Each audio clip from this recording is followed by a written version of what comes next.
Again, welcome to lesson 3 for life and death in Judaism.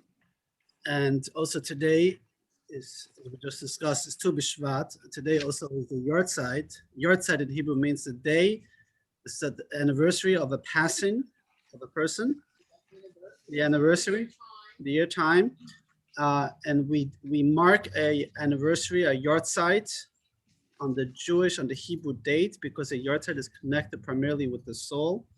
The soul and spiritual follow the Hebrew calendar. So today, Tu B'Shvat is the Yortzeit of my grandmother. Her name was Nechama.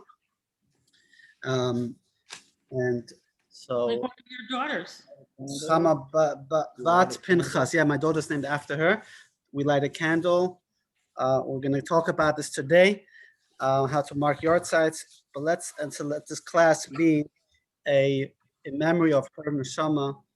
The neshama should have an elevation, which happens on every Yortzeit, but I'm going to start from the beginning. So one of the very moving stories I always like to share, I don't know where the origin of the story is. It's like a Reader's Digest story of a elderly man who is going to an appointment to draw blood, and in the morning, and the nurse who draws the blood, she is putting the band-aid, and she senses that he is in a rush, and she asks him, why are you in a rush? And he says, well, I every morning I meet my wife in the nursing home. She's in the nursing home. I meet my wife at 9 o'clock. I want to make sure that I'm there on time for breakfast. And she said, oh, that's so beautiful. Why is she in the nursing home? What's going on? She says, well, my wife has dementia, and she doesn't even recognize me anymore. But I make sure every day to go at 9 o'clock. So she says, so would she mind, if she doesn't really know who you are, I'm sure she wouldn't mind, or doesn't matter if you come there at 9 o'clock or come at 10 o'clock. And he told her, you're right, she might not know who she is, but I know who she is. I didn't have the right. Okay, so with that, I should, with this kind of, that type of connection, that love, that connection that goes beyond the physical, beyond the mental. There's this deep love that we have for our loved ones, carries on, as we discussed in the other classes, not only in their lifetime, but beyond their lifetime. Today we're going to talk about not my favorite topic, and we're going to talk about burial. We're going to start with the last moments, some of the traditions and the meanings behind. So I'm going to try to go through what is the rituals and give the meanings and kind of go through step by step. And I'm sure you have observed certain things that I might not mention. So please speak up and ask why we do X, Y, Z. And so we get a better picture, as we want everything to be meaningful, because these traditions are not made up. They go back thousands of years in Jewish life. I'm gonna mute everyone, please. And if you come on, please mute yourself. So there we go.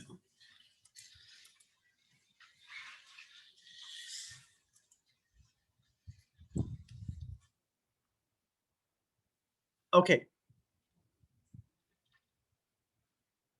In general, society today looks at funerals in a very different ways as we Jews look at it. And it's a little sad how it became it kind of turned into more of a to-do list, or like there's a certain thing that is just how society does things, how we do it in America, and it lost some of the richness of the Jewish traditions. And I want to explain where the differences are, and the fundamental differences, and how we look at life and death and burial to appreciate all those beautiful traditions. So, yeah. Why do we do it different in America than they do it in Israel? than do it in Israel or do it in Judaism in general? No. Why is it different that Jews are buried differently here than they are in Israel? For example, if you're not in the army, you're just a typical citizen, you just put it in the ground. All right? Military get a casket. In Israel? Yes. All right, we'll discuss Israel soon. And that's a good question. Casket versus non-casket. If you notice in Israel in general, we don't bury people in caskets versus here in outside of Israel. But I want to let's start in order, and then we'll get there. Let's talk about, okay, Jason. Yes. Okay, so I don't want to confuse everyone here, so we're gonna try to get in order. First time we actually see the idea of burial in our history is the first Jewish couple. The first Jewish couple, Abraham and Sarah. When Sarah passes away, in the beginning of Genesis, we read how he wanted to make sure that she is being taken care of, and how he's mourning, and how he goes in great length to buy her a burial plot in the city of Hebron, and all the details, and how he's mourning and sitting and mourning for her, and there's a lot of expression of his yearning and sadness that he's going through. So the first thing we know from the Torah, that a person, as we discussed, a person that passes away is not a body. It's still, in a sense, a living person, meaning that we have to treat the person just the same, and if not more, than they were alive. So when it comes to the very last moments of a person's life, we need to make sure that we are there present, as we discussed last week.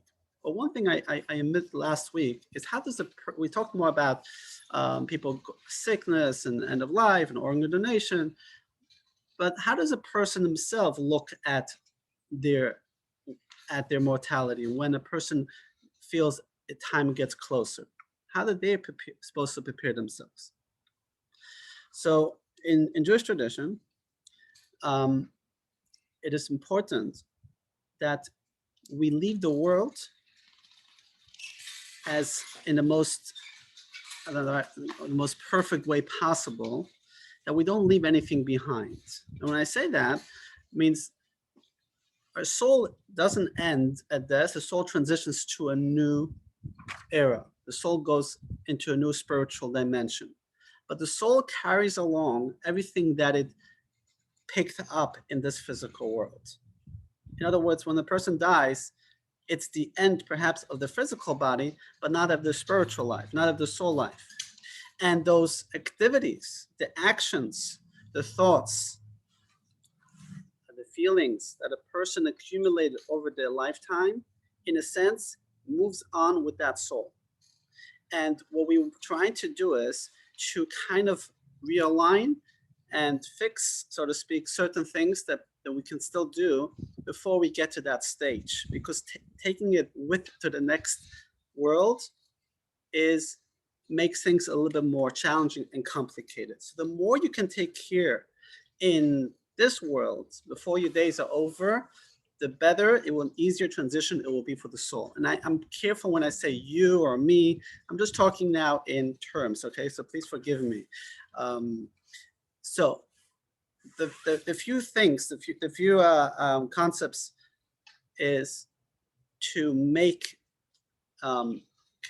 amends between people that you might have hurt or owe them something, and also to reconnect to your creator, to God.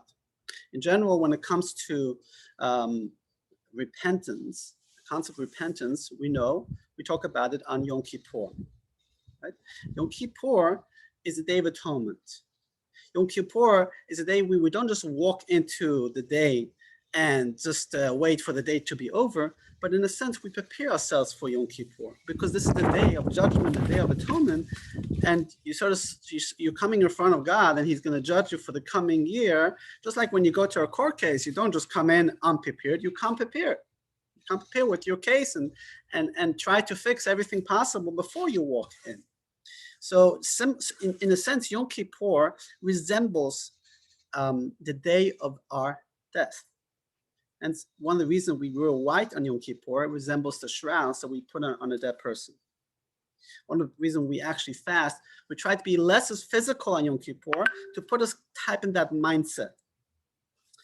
In general, every day, in a sense, is a mini Yom Kippur, because the concept of us asking for forgiveness and repentance is not a once a year activity.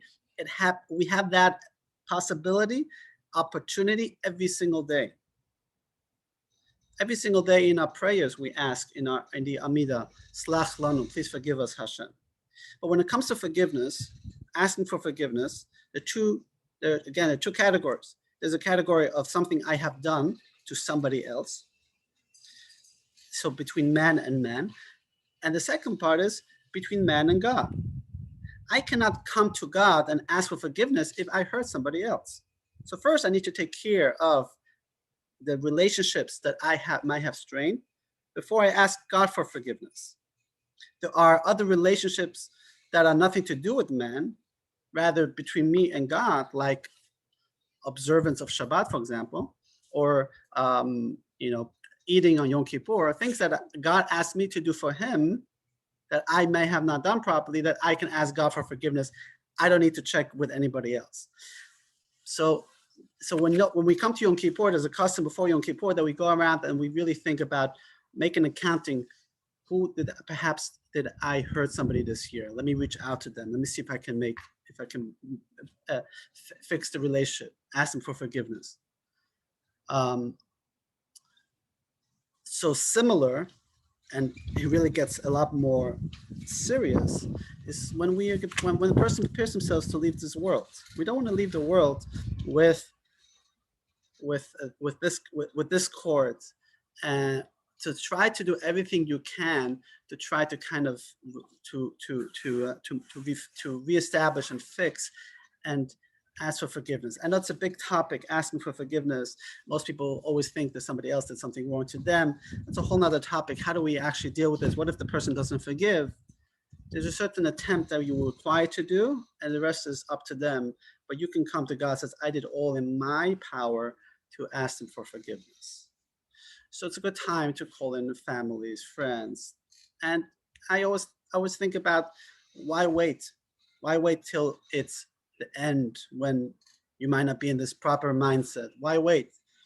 I really think, in a sense, Talmud says a person should always think, should wake up in the morning. I know it sounds not very exciting. Should think that today is your last day on this earth, right? If you think, if somebody can tell you today is your last day, how is your day going to look like? How are you going to be your day is going to be very different than just a regular day. Now, that's not in a sense to make us feel like, oh my gosh, every day I think about I'm dying today, but it's an empowering day. Make your day the most out of it. Make it most meaningful. And if you live by that, then you are much more free to live with no strings attached, so to speak. That's important. Take care of your affairs is also important. Take care of your material affairs. The more, and I cannot emphasize that enough, the more you can prepare material things, there should be less fighting after. The worst thing, first thing I see in families is the fights that happen after a person passes away. And too many times it's because there's not clear guidance from the loved one who passed away. So the more you can do that in advance and give clear instructions on the material affairs, but also a testament of what you want the message to leave for your children. What's the message you want to leave them with? A moral will, what was your values? Share something, because sometimes you can sit with family after somebody passed away, and they don't even have a clarity of what defines their loved ones in their moral value compass, because it's not something they were discussed much. And that's in a sense a gift that you can give to your family, as well, to leave a legacy behind, make an impact in a form of tzedakah.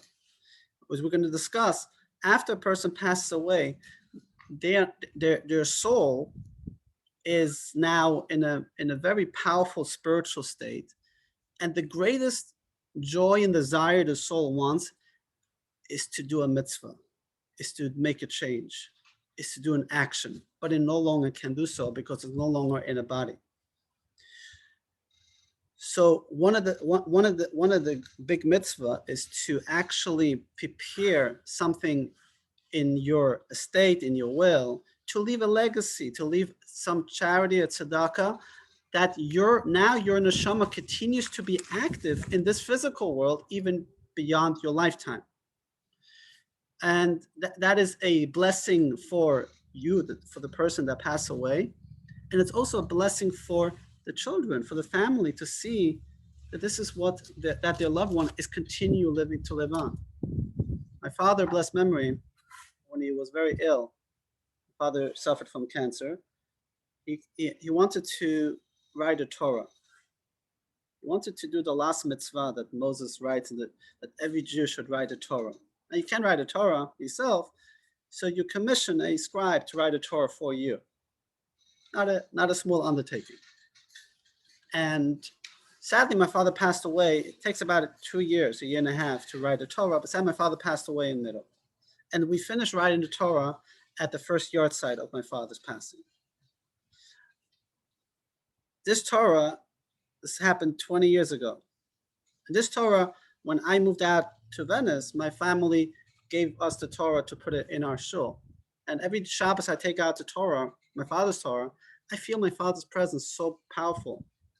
And my children are reading from the Torah now. His grandchildren, who are named after him. Those are the vehicles that are so important, but it takes preparation. It takes actually doing so. And of course, that's the next thing. All right. With that, we're going to go to when it comes to the very end.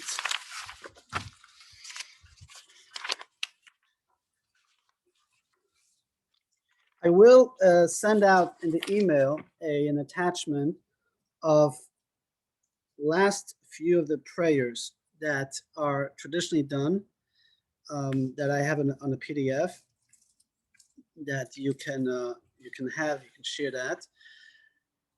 When a person's close to passing, see, in the older times, people didn't go through a long time of being unconscious. Today, it's much more. It's most times before a person dies, they're in an unconscious level. It's hard for them to speak, or they can't speak at all. And sometimes it's already too late to utter certain praise that they should say. So if they're no longer in the position to do so, we say it for them in front of them. But ideally, that they should say it before that stage happens. In brief, there is no real formula exactly in biblical terms what has to be said, but there are two main things that has become the tradition. One is the vidui prayer, which is the confession prayer we say on Yom Kippur.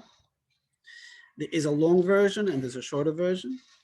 And the second one is the Shema prayer, the Shema. And this has been throughout thousands of years, that typically the last thing a person would utter on their lips would say the Shema before they give up, before they pass on. Whenever through our painful history, people were let out to be killed. Jews, when they walked into the gas chambers, they would say the Shema. And so uttering the Shema on your lips, it kind of is a very powerful, that you are connecting to something much greater. You're connecting to 1,000 years of history, of a link that you were the last link, and now you are kind of giving over that to the next link. So you're kind of passing the baton, which is powerful, by declaring Shema, which is the declaration of our faith.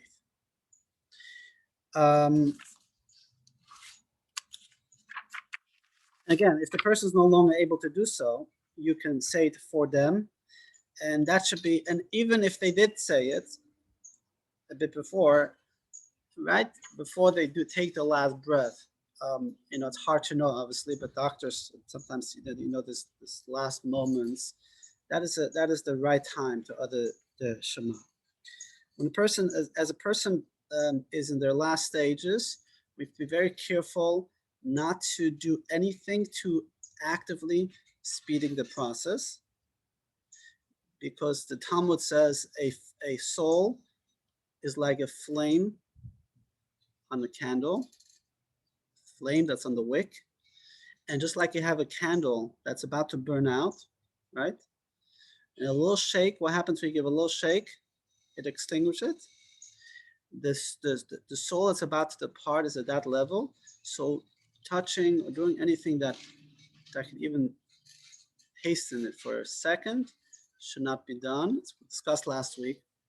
So just to be very, very careful and sensitive to that, about ideally is that's I leave that up to families. Obviously, I'm not saying not to do anything.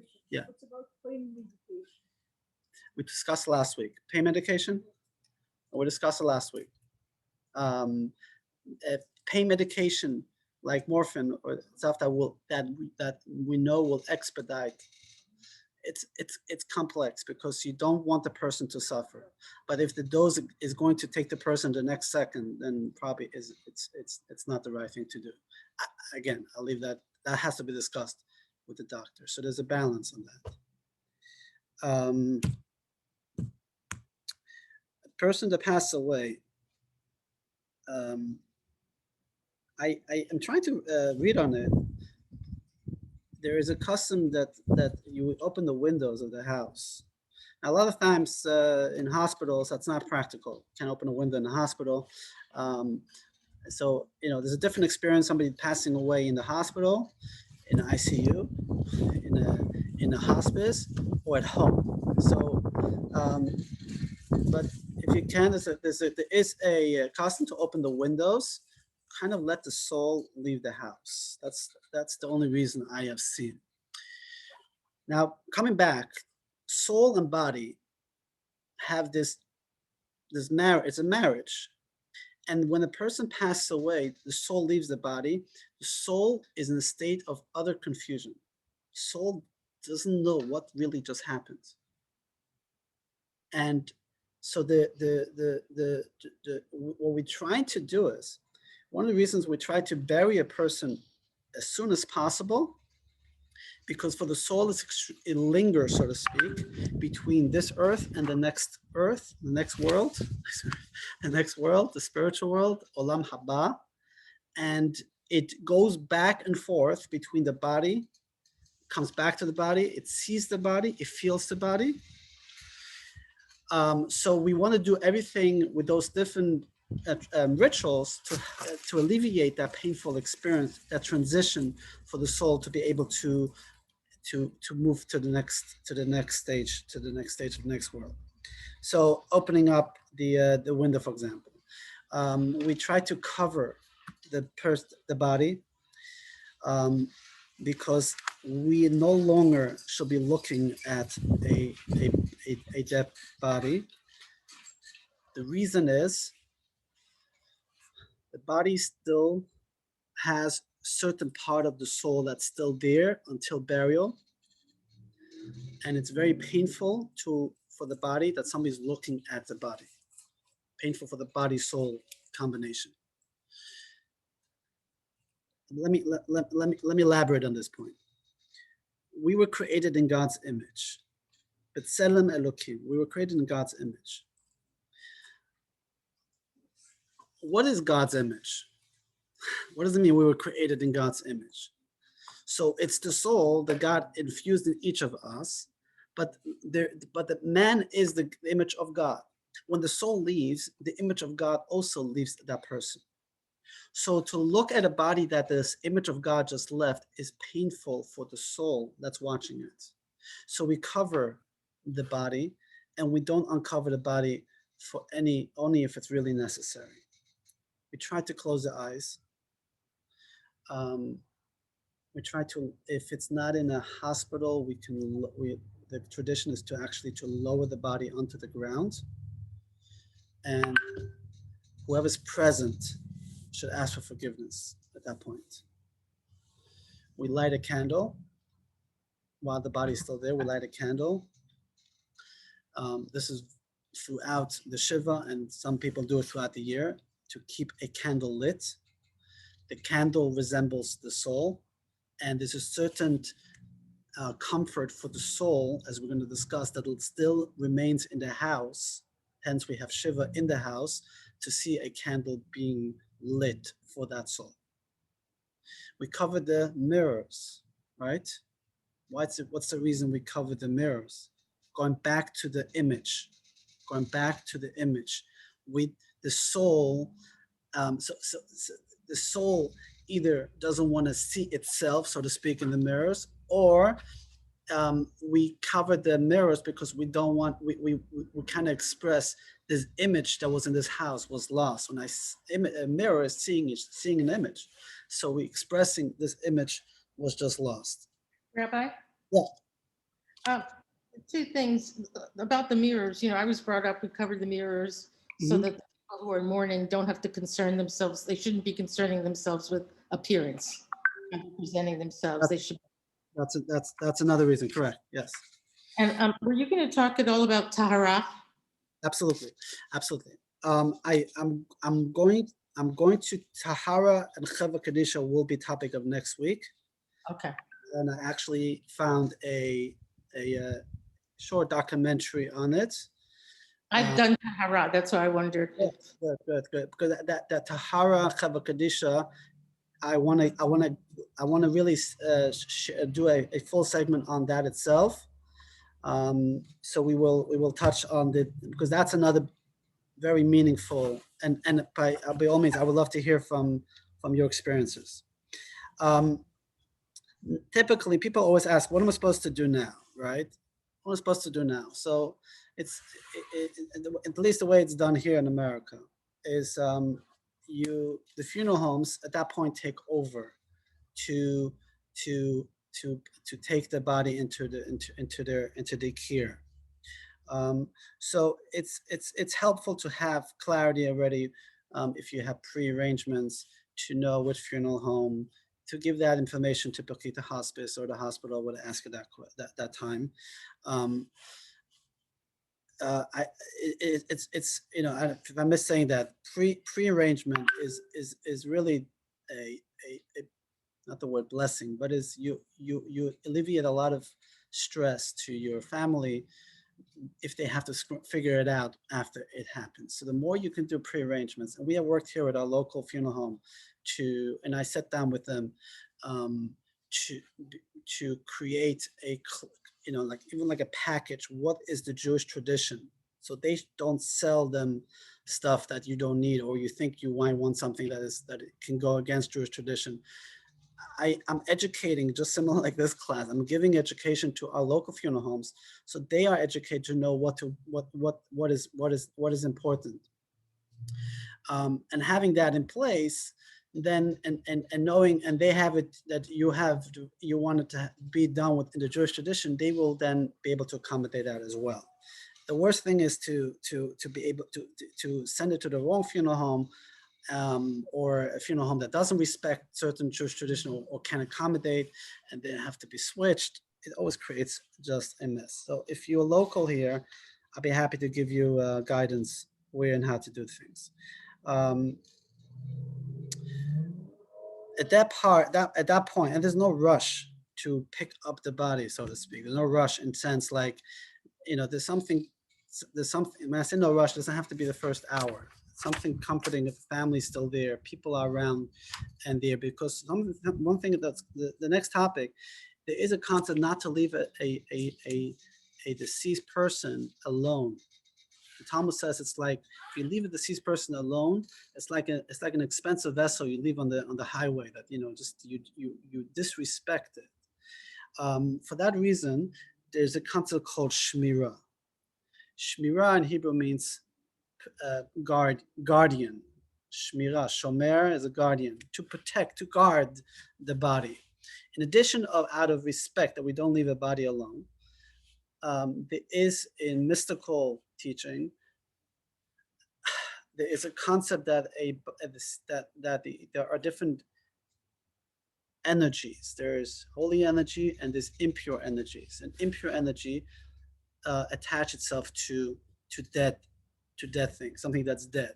But they are kind of afraid of living people. So if, we try to make sure that a living person is always in the same building than a dead person. We and for that reason, not just to be in the building, ideally to have a Jewish person who can recite Psalms, who can pray, because there's nothing more comforting for the person that's deceased that Psalms or prayers are being recited over it. So that is that is something that is important. However, it's not so easy in a community where it's not set up. So we are literally setting this up in the last few months that I worked with the local. We don't have a Jewish funeral home here, so but we're working with the funeral homes here that they can accommodate that. They can accommodate to make sure that's so. Just share with you. Just I don't know if I shared that before, but to share that because out of gratitude and respect to the funeral home here. So many of you know we deal with Farley funeral homes here in Venice. We have a wonderful relationship with them. We started this relationship especially about 3 years ago when we bought a section in the cemetery here that they own, Venice Memorial Gardens, and they could have not been more accommodating, so respectful, and the owner, and it's a big operation. They have a cemetery, they have a few locations. The owner, we had a situation where we needed Shemira to be happy. We needed somebody to be with the body 24 hours, where the family wanted it, and we did that. So it was late. The person passed away in the morning, and then by the time the family expressed that they wanted, the funeral home was closing, and they did. And when I reached out to the funeral home, they said we don't have anybody that can stay overnight. We close at 5 o'clock, and the next time somebody comes in, it's at 8 o'clock. And I had somebody in our community from our Chabad house that is willing to do the prayers and stay up all night, and part time I was there. I volunteered my time too, but the funeral home doesn't want us just sitting there with none of their staff there. Make a long story short, the owner himself said, "I'm going to do it." So he came in, bought his blow-up mattress, and I was there till 11:30 at night. We had we sat and talked for a long time, explaining him all that. But he was so respectful. Think about it. He was sleeping on a blow-up mattress because he wanted to make sure that we can accommodate that somebody should be there all night with that person. So that brings me to the point and the shift. Burial, funeral, eulogies. The focus is not on the family so much. The main focus is that we're here to respect and to help the deceased. So many times we always look at all the planning and accommodation. How is it going to fit for the family, right? Unless what does the person need that just passed away? We kind of sometimes shift our thinking goes, well, the person that died is no longer with us, right? Just in the box. Okay, so whenever we can take care of the box, we'll come. Which when that with that mindset, it undermines what it's all about. Rather, the mindset that just imagine the person is alive, fully awake, talking to you, want nothing more than just talk and be with somebody, and being taken care of in the most respected way. Our obligation, our opportunity to show that respect is what has to be in our mindset, which is so important. And also, when we're going to talk about the actual funeral and eulogy, I'll come and play again. All right. Wow. Time flies. Timing. Let's talk about timing of funeral. So in the Torah, there is a commandment not to somebody who got a capital punishment. That's the exact commandment, that they're not allowed to leave the body overnight. It has to be buried the same day. But not just not to a person who got capital punishment, to any person. The Torah indicates, from earth you come, from earth you shall return, which number one is the commandment that a person should be buried in the ground, not above ground, and not through any means of cremation or anything that will either expedite the process or slow the process. So we're going to have in 2 weeks a full Doron Kornbluth from Israel, who's going to give us the burial cremation lecture. He did all the research, and he's a great speaker. And so I'm not going to go into cremation now. But on the flip side, we're not allowed to embalm a person. We don't embalm or do anything chemical that will make the process longer either.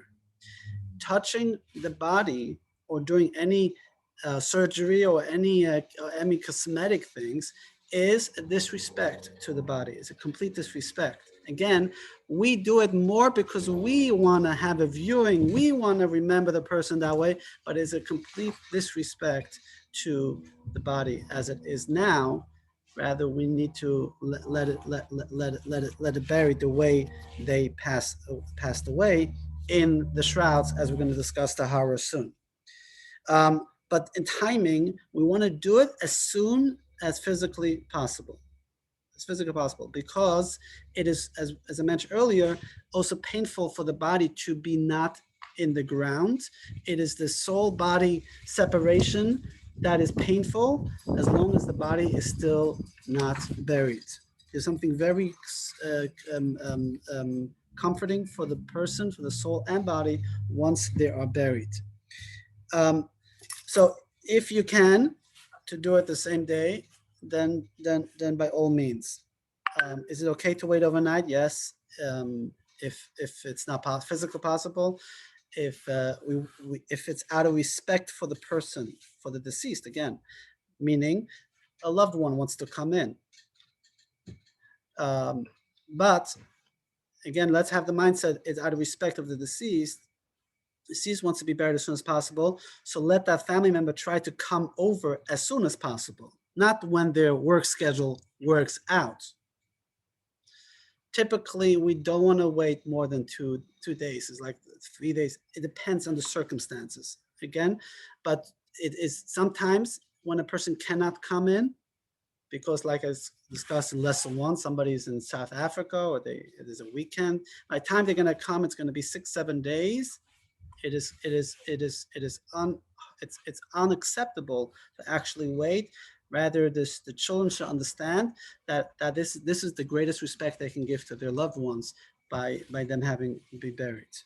On the Jewish holidays, so in the Jewish holiday, we don't do burial. In the olden times, you are permitted to bury you are permitted to violate the Shabbos and the holidays to actually bury a person. Some places in the second day of the holiday, they do it for non-Jews, but because there's so much more that goes around burials, driving, stuff that will violate the Shabbos, we don't do it. But so another thing that we have worked out here, cemeteries don't want to do burials after 3:00. Right? They have their hours. They're workers. They want to go home, or for them, in their mindset, they don't understand what's the big deal. Just do it the next day. So with our relationship, they will extend. We can do burials till sundown. We can do burials on a Sunday. And I encourage to do so if the person passed away on the Friday, where there's no longer ability to do so, let's do it Sunday. Not just because the office opens up on Monday. this was my grandfather. No, my grandfather. Yeah, my grandfather passed away on a Friday night, and in Switzerland, he passed away in Switzerland. It was 1994. I was a teenager. I was just after bar mitzvah, and in Switzerland, the law is you're not allowed to bury on Sunday because of the noise level of the tractors digging the hole. So they announced in the shul, they asked for volunteers to come to actually dig by hand so they can bury my grandfather a day earlier. And that's what happened. I have been at funerals actually in Switzerland, where the cemetery is like outside the city, like a good hour and a half walk. That somebody passed away on a Friday, and they managed to bury them, but they couldn't drive back. It was Shabbos, so it was right before sunset. They couldn't. So everybody just walked home to give that mitzvah to bring the person to burial. All right. As we discussed, every part of the body needs to be buried. If God forbid there was an amputation, we should try to make sure it's buried together as we see the images. Thank God we haven't seen them in a long time. When there was a terrorist attack in Israel, a bomb, they would always come and collect every remnant.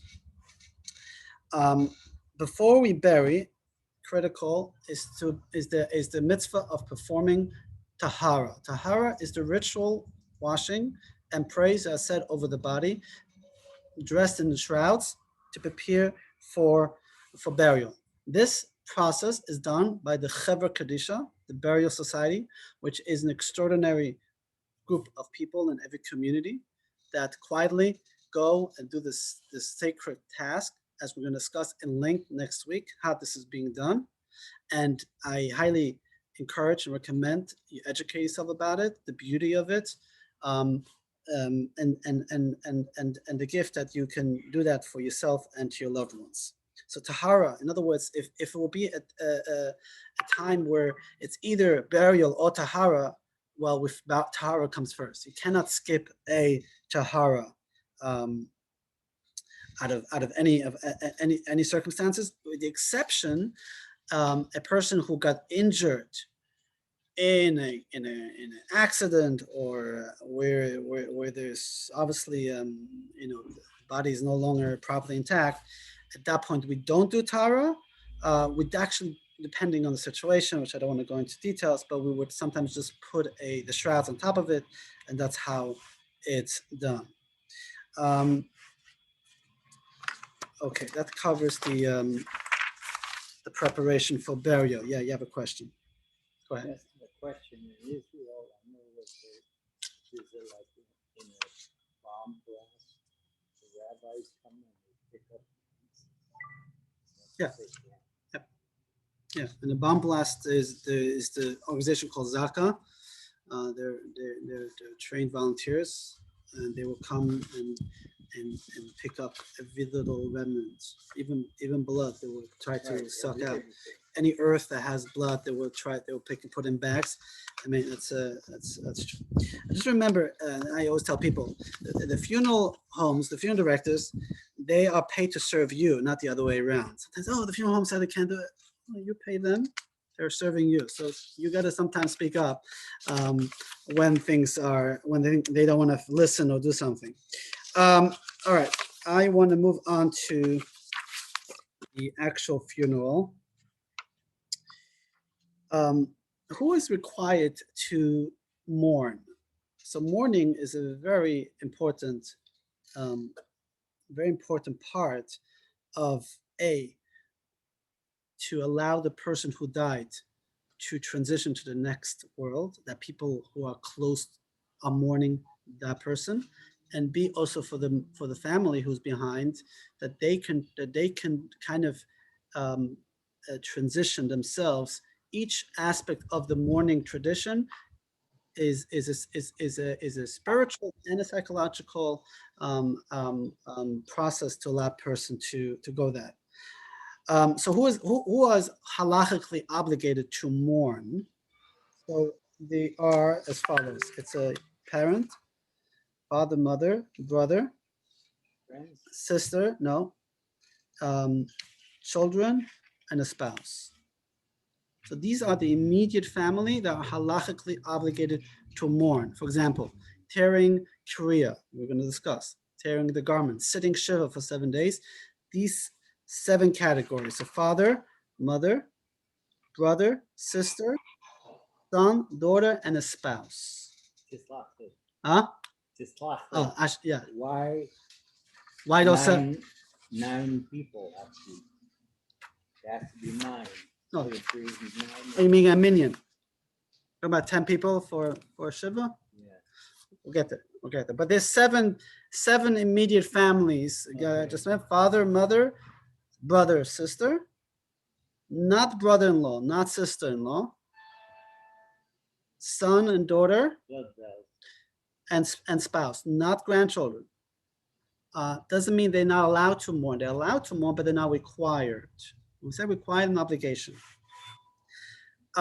Quickly, we don't do viewing. Viewing, as I just explained earlier, is painful. So we don't do viewing. Private viewing, goes against Jewish tradition. And again, it's with the mindset that I want to do it for what's good for me, but not what I understand what is good for the deceased. I will send out links of more articles you can read about this. On Chabad.org itself has a phenomenal website that has every article possible. They will explain things in much more length that's beyond the scope of today's class. When it comes to burial, we want to make sure there should be a minyan. That's what you meant, right? There should be a minyan of 10 men present, in addition to family. In general, a minyan constitutes what we call a kahal, a community, which, by the way, I got a call last week of a lady. She said, what is the origin in Torah for a minyan? Where's the origin for Torah for a minyan? Anybody know? That there has to be 10 men for a minyan. Where's the origin? Where's the source that there have to be 10 men for a minyan? It's a story of the spies. The story of the spies. Well, the story in the Jews were in the desert. There were 10 spies that Moses sent 12 spies, but 10 of them came back with a very negative report, and created all this calamities to them that they had to stay in the desert for 40 years. So those 10 men were called in the Torah a kahal, a community. Actually, it was called a bad community. Eda Hara'ah was a bad one. And ever since, in a sense, the concept of a minyan is a tikkun, is to fix how much negativity they brought. That 10 men need to make extra mitzvot by fixing the negativity that they create. So it's not a badge of honor, as many people look at it, to be part of a minyan. And women who were not part of that are not counted for minyan, not because they're not important, because if you understand the origin of it, it is men that need to create something that spiritually brought a certain lack, a certain void to the world. Side note, but when it comes to a chuppah, when it comes to any celebration of life, we try to do it always in the presence of a minyan, of a bris. Obviously, today with Corona, we don't require that. We want to make sure everyone's safe. But if we can, we will at least by funeral make sure there's a minyan. In addition, we want to make sure we say Kaddish, and Kaddish can only be said in the presence of minyan, which we'll explain soon as well. 10 Jewish men above the age of 13, yes. They could be, family can be included if there's a family members. So, in Hebrew, burial is called a levaya, which levaya or halvayot hamet does not mean burial. It actually means the procession to safe out. What's the translation? To bring the person somewhere. Whenever you have a guest at home, the mitzvah of having a guest at home of hachnasat ochim is the mitzvah we learned from Abraham when he had guests, that he would always escort them out as well, not just say goodbye, but he would walk with them. So that's a tradition in Judaism when you have a guest to bring them to the door and kind of walk out with them. Some people you have to walk, you have to slap them out. They don't know how to leave. But that's another discussion.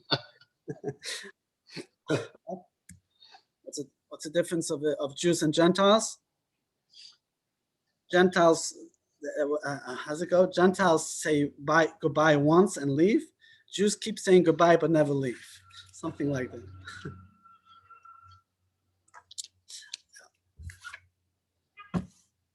On that note, when what is the El Al flight that lands in Israel in December time? Have you ever been on an El Al flight to Israel? Huh? Yes. Yes, Yeah. experience, right? So the pilot goes, "Thank you so much for flying, El Al. Welcome to Israel. I'd like to wish for all those who are sitting a Merry Christmas, all those who are standing a Happy Hanukkah." Right? We Jews are always on the go. But halvaya means to actually escort the deceased. That's the word, escorting, halvaya. So another little detail. When without knowing, when you come to a funeral, when there's a graveside, if there's nothing going on at the chapel, they would just put the casket on top of the grave, and that's where people will gather. But if there was no actual escorting the person. So if it's in the chapel, right, we take the casket, we put it into the car, and then we drive behind, we walk behind it. But if it's not done, then in the cemetery, it should also be a process called halvaya. So we keep the casket in the hearse, we take it out, and we walk behind it. And there's a prayer we say, and here comes interesting little details. For example, we make 7 stops as we walk the casket to the burial spot. We make 7 stops because we want to express that this is not a smooth walk. This is a difficult walk for us and for the deceased. Then the casket is placed. At that point, if not done yet early in the chapel or at home, the family members, those 7 categories that I mentioned, have a mitzvah, a commandment to tear kriya. Kriya means to tear the garments. But that is another American thing, right? That they use a ribbon. They use a ribbon. So a ribbon is not the way to do it. And the reason is, what's the reason about kriya? So the kriya is expression of mourning, where we tear the shirt, and we make a little incision, and we actually tear about 4 or 5 inches, and it should be done over the heart, like a shirt over the heart. Some people do it on the right side, some people on the left side, but that is one of the most ancient traditions. When we see the Jews were mourning the passing of Moses, they tore the garments. But the meaning behind it is, as I explained in lesson 1, the body is just like a garment for the soul. We express to the body that only the garment was torn from us, but we still believe strongly that the soul is still very much alive. And we wear this ripped shirt throughout the whole Shiva. If you want to change shirt, in a sense, you need to tear another shirt. Now, I don't know why it became such a big deal. And again, a funeral is not a party. It's not a celebration where you have to get dressed in your best. Which restaurant are we going after? That is another mishagas, as would say in Yiddish. In Judaism, we don't party. It's actually a time where we allow ourselves to make this a solemn day. Because again, if Lane Time say, oh, I'm so relieved the person is no longer suffering, people mean well when they say that, right? A lot of times the person is no longer suffering, the person is at peace. We went through such a hard time. It kind of like family comes from out of town. We got to go to the restaurant. We got to have, after the funeral, which restaurant are we going? Directions to the restaurant. It is opposite of Jewish tradition. In Jewish tradition, this is a solemn moment where we are escorting the soul, helping the soul to get to the next level. It's not about you. how they are going to have to accommodate everybody. This is you as the mourners mourning through the process, and and so similar when it comes to Kriya, it is not only a beautiful in the meaning, but also psychologically. When you can actually tear something that was torn away from you, it helps the process of mourning. So take an old shirt. You don't want to rip your shirts. Come on. You just spend $8,000, $10,000 on the funeral. You can find a $10 shirt that is going to that is going. Some people they don't want to waste their shirt. Everyone can find a used shirt. We'll get the washing hand. So so I encourage you strongly to do this, and most times it's just an educational thing. All right.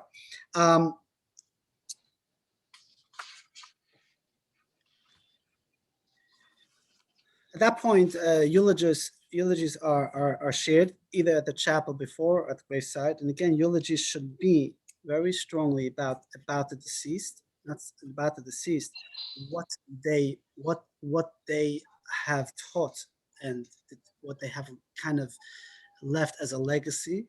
You know, if you talk about the moral characters, what a good person they were, you know, it's nice to talk about that they were big sports fans and they had a big car and all that stuff, but that's so meaningless at this point because right now the person's not taking that with him, right? What does a person take with them? Only the mitzvot, only the good deeds, the values, the legacy they left behind. So too many times people are so, again, focused on the mundane things. I say less on that, but really focus what now the neshama wants to hear, and this is important. And that's the Talmud says that whatever people speak at the funeral, at the eulogy, is being recorded up in heaven. So be careful what you say. Be careful what you say. Don't don't miss that opportunity. Reminds me of a joke. Okay, always have to bring a little joke in because it's such a morbid topic. Was a rabbi in town who would say that he had a rule that you never bury a person in town without saying a good word about the person. You always have to find something good about the person. So there was one guy, a ganef. Every shtetl has a ganef, a real ganef, real bad person. And he passed away. Comes to the funeral. The rabbi gets up, says, "Anybody has something good to say about Yossel the ganef?" And how they named it. So so nobody had anything good. He was a bad guy. Nothing. He says, "Sorry, we can't bury him. It's getting late. Everybody's nervous. Nobody has something to say." Rabbi said, "We're not burying until somebody finds." One guy in the back says, "You know what? I have something to say." He gets up. Yossel has a brother, Chaim, who's a lot worse than him.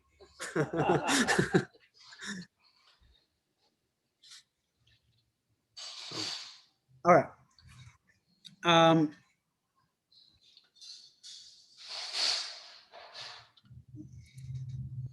Moving on.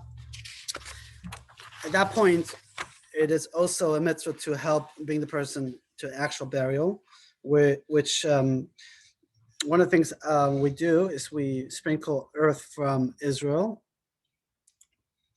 before it's buried or on top of the casket. We also do it by tahara, as we're going to discuss this week. And the reason for it is this is going to be our last class in a few weeks, where we're going to talk about the belief in the resurrection, the belief of our all souls are Gilgul Neshamot, all souls existed in a previous lifetime, and eventually, as the Torah promised, there will be the resurrection, where people will come back alive, starting in the Mount of Olive in Israel. So we sprinkle some of the earth to express to the loved one that you're never gone. We await for you to come back one day. You notice that when we shovel, we use the shovels. We don't use machinery to bury somebody. In Florida, it's another important. Well, it's not something you have to know so much, but when we say, and this will answer your question about Israel. So he asked earlier in Israel, if you watched a funeral in Israel, they don't use caskets. They actually bury a person wrapped in a tallis. Yes, Liz, with exceptions. I know there's exceptions.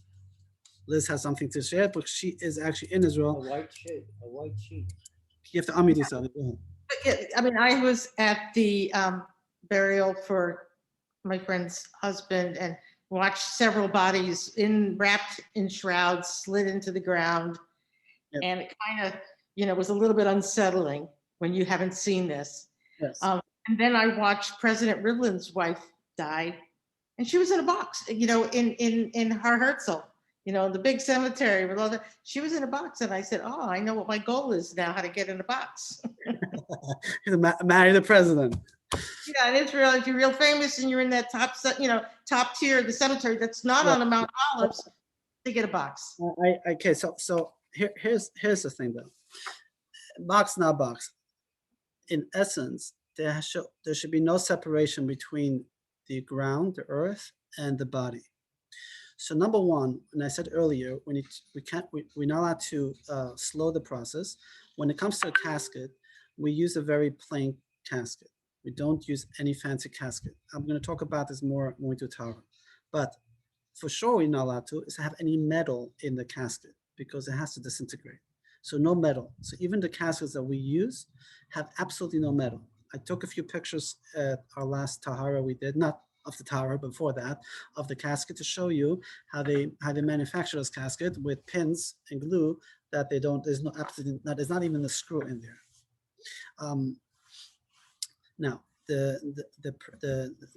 ideally there has to be some type of connection to the earth, even in the casket. There has to, what we do is we make a minimum of 3 small holes on the bottom of the casket, and most people don't even know that, and it's not visible. That is there. In Florida, we bury in cement vaults because of the water level, right? The water level here is so low that that if you don't have cement walls, they will swim on the ground. But when we do in the Jewish cemeteries, when we do the cement wall, we make sure that they leave a piece that you can see on the bottom that is not cement. So this earth, the vault is put in, but there's a hole on the bottom. So that's in Israel. They don't use generally. They don't use the caskets. I'm not sure what's the reason. If it's not because an economical reason. There's something more to it in Israel, but people of importance are buried in special caskets because of the ceremony of flags, etc., etc. And sometimes, without knowing a list, perhaps, is when it comes to the end of the burial, they might remove the casket. I know in New York, in the Orthodox cemetery, they actually have like a flap under the casket where it opens up and the body's Fake huh? bottom. Fake bottom. A fake bottom, something that flaps up, yeah, something like that. But yeah, that's if you have more information, I would love to hear. Let's wow, okay, it's late. Sorry that it went so late. So let's wrap up the funeral. Let's wrap up the funeral.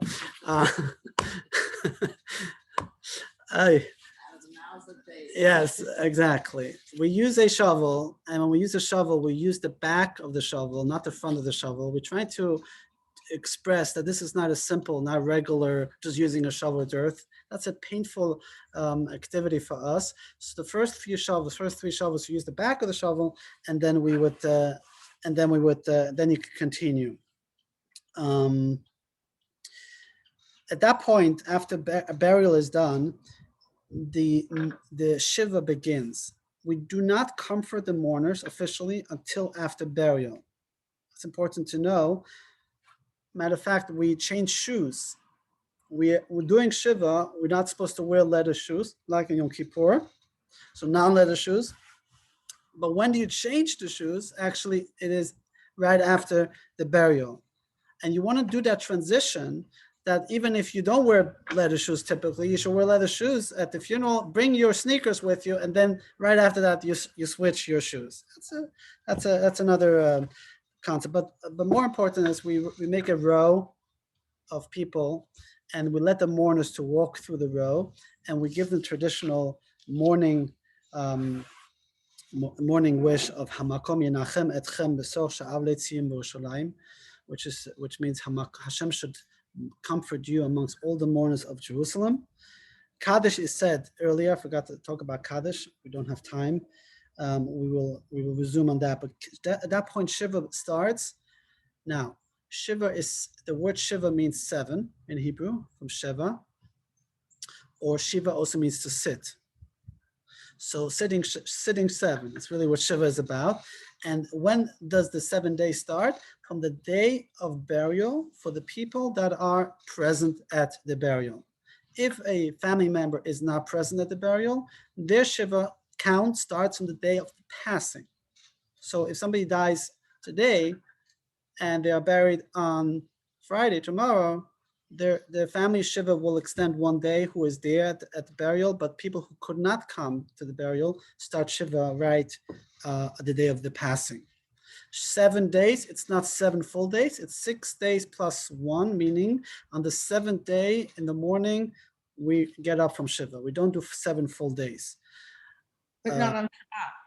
And also we do not sit Shiva on Shabbat. That's correct. There's no mourning on Shabbat. So on Shabbat, we change to our regular clothes, to our Shabbos clothes. We don't wear the garments that are torn. We don't wear we don't wear the non-leather shoes.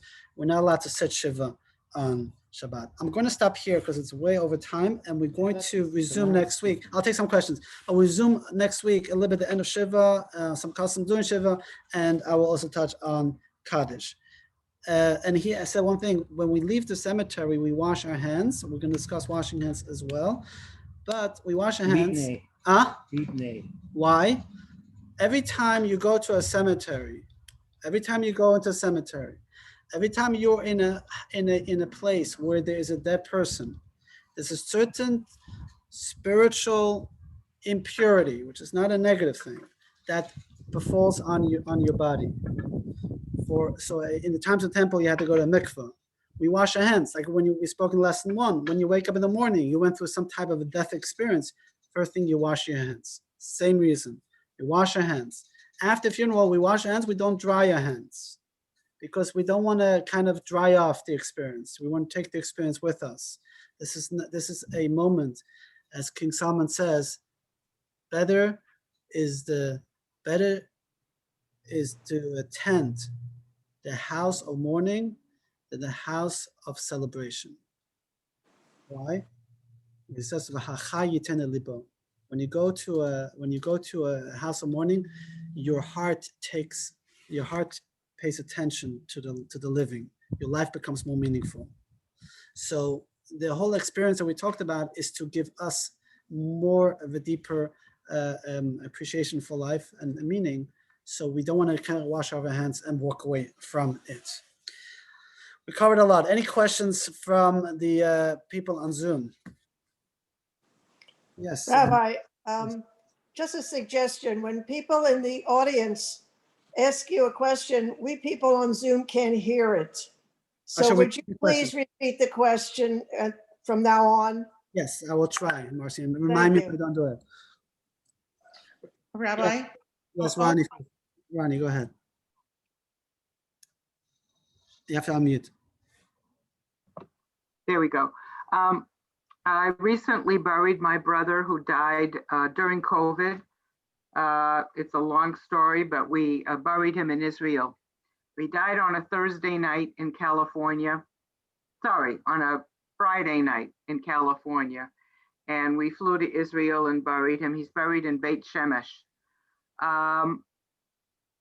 He was buried in a shroud with 2 talisim, one that they gave him and one that was a family one that was my great-great-grandfather's that we buried him with. But following the service, the Chevra Kadisha men, I don't know how to describe this. They danced around the grave.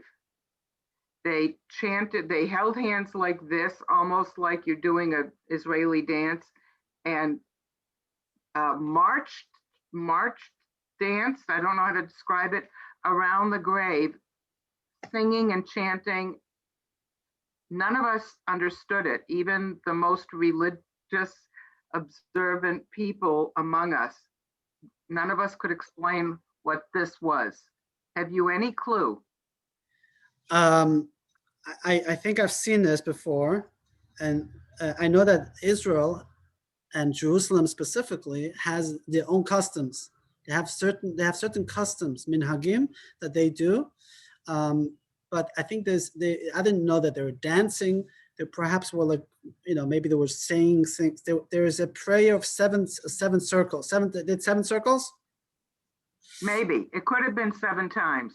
I think that they might have said the 13 attributes of mercy. I'm going to try to research that and get back to you. Thank you. I actually have a photograph of it if you want it. Somebody else took it and sent it to me. I actually was on a Zoom funeral in Israel, and I remember seeing this. So I'm going to find out. Thank you. Thank you. Any other questions? Yeah, Will. You have to unmute. And Liz, you have a question first. I'm sorry, Liz. Yeah, it's okay, I forgot. Can you hear me now? Given, yes, Will. Okay, very quickly. I missed, I got sidetracked. I missed the first part. Did we go over the issue of cremation at this? No. No. We are going to have. I can give. I have an author, a rabbi out of Israel, an American actually, moved to Israel. Is going to give us a lecture in 2 weeks, February 11th. Oh, okay, all right. So, I mean, I can share a lot about it, but let him talk, and then we can discuss. Very good. Thank you. I'll see you tomorrow night. Yes. Rabbi, I remembered, it has to do, I mean, maybe it's in Israel that they don't leave the cemetery the same way you come in. Yes. Again, there are a lot of the things that we do. Many of them, like this is something they're in, well, like I say in halacha terms, there is ikar and tafel. Ikar means, the main things you have to do, and then there are things that are customs. They're not, and too many times in general in Jewish life, people make sometimes the tafel, the secondary, the main thing, and the ikar, the tafel. So we want to make sure where is your priorities. So, as I said, sometimes which restaurant we're going becomes a main concept of a funeral. That's not necessary.